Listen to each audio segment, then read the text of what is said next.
If you were given the chance to spend 60 days alone in a room with a beautiful woman for $6 million, would you take it? I thought I would until I realized what the rules actually were. No internet, no entertainment, just one bed for the two of us, and the only thing we could consume was this awful nutrient liquid provided by the organizers. Worst of all, we had to finish the game together. If either of us quit, even if the other made it to the end, the payout dropped to just $1 million. The moment I pressed the red start button, the countdown began. All I could think about was the $6 million waiting at the end. Ellie and I were hyped, we were cheering, already talking about what we'd do with the money and imagining our future. At first, everything felt new and kind of exciting, but that didn't last. Every night, the lights shut off at a fixed time, forcing us to sleep.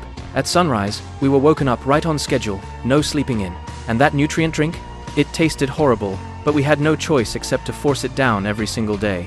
Ellie tried meditating to pass the time, while I kept myself going with workouts. When the boredom got unbearable, we'd come up with little games, but even then, time dragged like crazy. We somehow made it to day 29, but by then, we were both on the edge of breaking. One day, I just couldn't take it anymore. I walked up to the door, ready to leave. I told Ellie I didn't even want the $6 million anymore. She stopped me immediately, calling me out for giving up, reminding me we'd already made it 29 days. If we quit now, everything we'd been through would be for nothing. I stayed.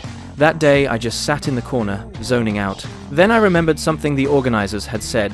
Before the game started, we had 3 chances during the 50 days to buy a mystery box, each costing $500,000. Without telling Ellie, I bought one. When I opened it, I couldn't help but laugh. It was just a crayon. But honestly, I wasn't disappointed. I've always liked drawing, and now I had nothing but time. So I started drawing all over the walls.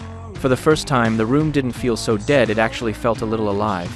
Of course, the crayon ran out pretty quickly, and just like that, we were back to facing the same long, painful days. Then, one morning, everything changed. Ellie walked into the bathroom and froze a handgun had somehow appeared out of nowhere.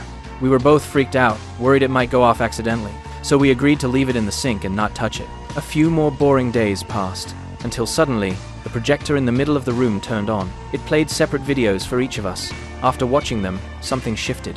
We started looking at each other differently, suspicious and angry.